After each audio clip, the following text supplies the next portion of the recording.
Hi, Peter Charles here of Hooked Fly Fishing, and today we're going to do another pattern by Brigadier-General Noel Money. This one's called the Dick's Fly.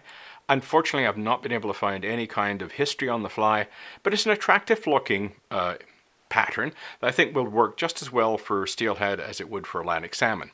I would tie it in a smaller size for salmon versus the larger one for steelhead, but I think it'll work either way.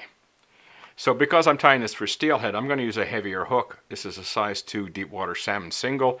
Any good size salmon hook is going to work for you. The thread is going to be this Vivas A. Black. Our rib is going to be this Uni French Gold in a medium.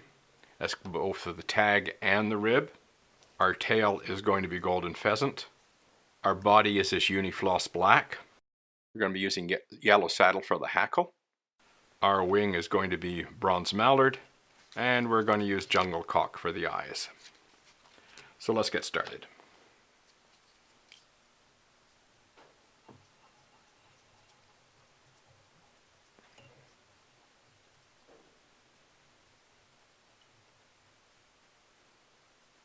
Now I'll just bring it back to the hook point.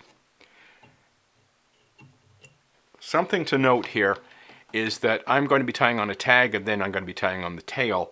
So I'm going to be using a smaller piece of ribbing for the tag and then I'll tie on the rib separately. You could do it all in one piece if you wanted to. I'm just going to do this in 2 sections, but as I say, you could tie a longer strip of ribbing and tag, just an oval tinsel I should say, and then just lock it in place, and so you can continue on with it as you progress with the fly and use it as both the rib and the tag.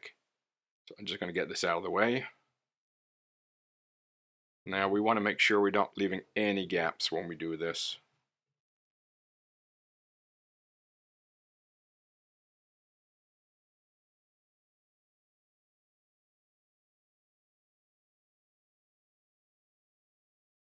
And that's it for the tag. Back out your thread. Keep tension on it, nice tight wrap.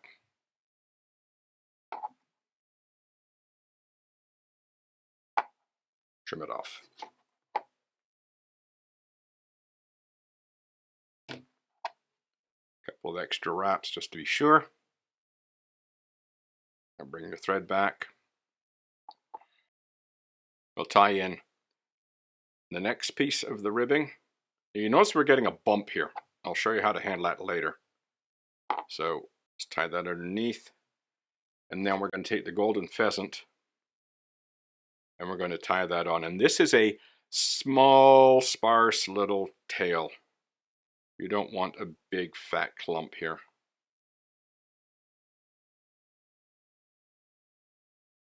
Make sure it stays on top.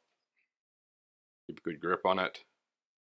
Soft wraps and a couple of hard wraps to lock it in place. Trim off. Now we'll tie in our floss, and we're going to make 3 passes with the floss. This is a way we can get away with that lump there. I'll bring the thread back to the lump. You see that? I'm not putting the floss up on the lump. Now I will trim that off. Bring your thread forward. This is where we'll use the rotary vise.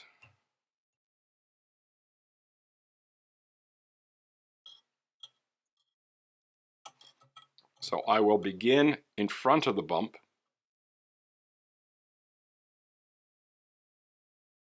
I'll take it up just past the start of the return. Just about a millimeter or 1/16 of an inch onto the return. Come back. Now this pass will go up on the bump. So what we've done is filled in that gap. Bring it very carefully, avoiding clipping my floss on my hook point. Then go back.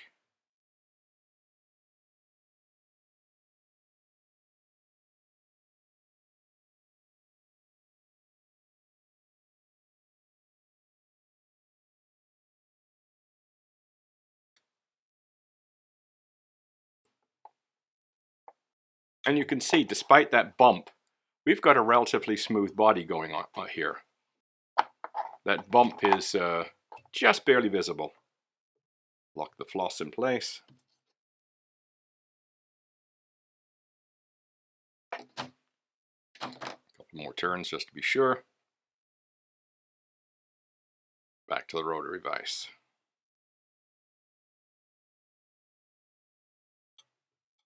Okay. Now, normally with these flies, classically we use 5 turns. So I'm just going to put a turn at the back. Careful not to displace the tail.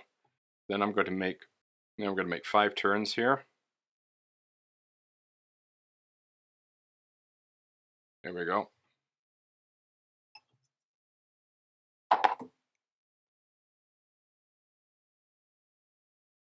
Now I'm going to fold it underneath and lock it in place. It adds bulk, but it makes for more durable fly. You'll see me do that in a lot of my flies. If I'm tying a really pretty pattern, I won't do this, but I'm not tying a pretty pattern. Now you see how I've trimmed this hackle feather. I've got a cutting in point. It's very little. This is going to be tied in as a throat, it's not a collar. So you do not want a huge amount. So you'll see here I will be putting on just a small amount of hackle, and then I'm going to sweep it underneath. So this is a way of winding on a throat. Other ways is you just take a clump of hackle and you tie it in underneath, but we'll do it this way this time. We'll just push all this back, push those barbs back out of the way, don't trap any.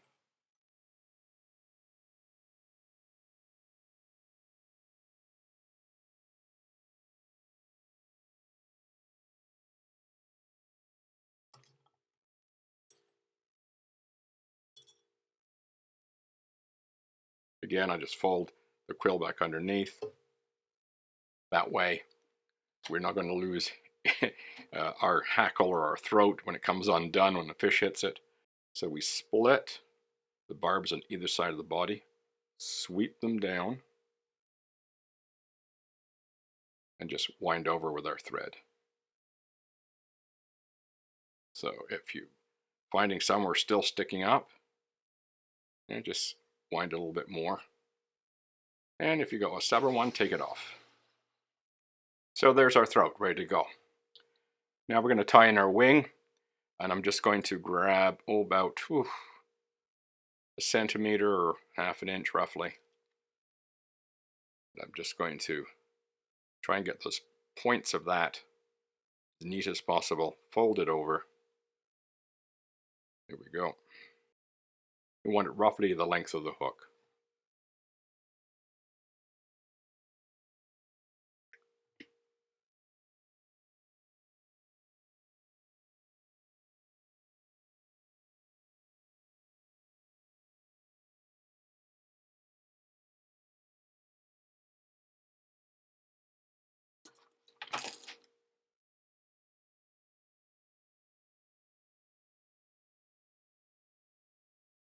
Now, when you're doing bronze mallard wings, you've got 2 choices. You can tint them nicely like you would with the Lady Caroline, which looks lovely, or you can leave it ragged like I've done here, and what you get out of that is the fluttering of the mallard when it's coming through the water. So it fishes better with that ragged end. Now we're going to put in our jungle cock.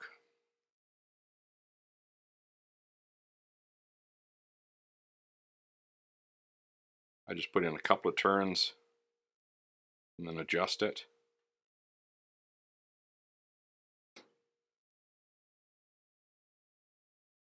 So it looks like that.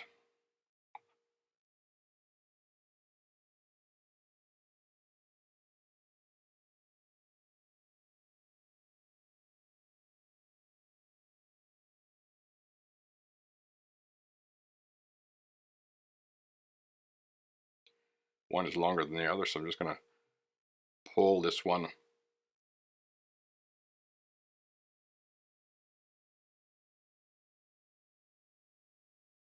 There we go.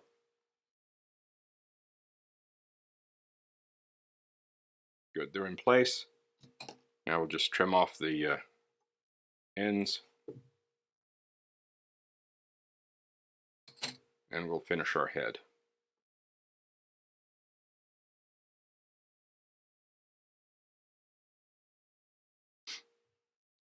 With finish.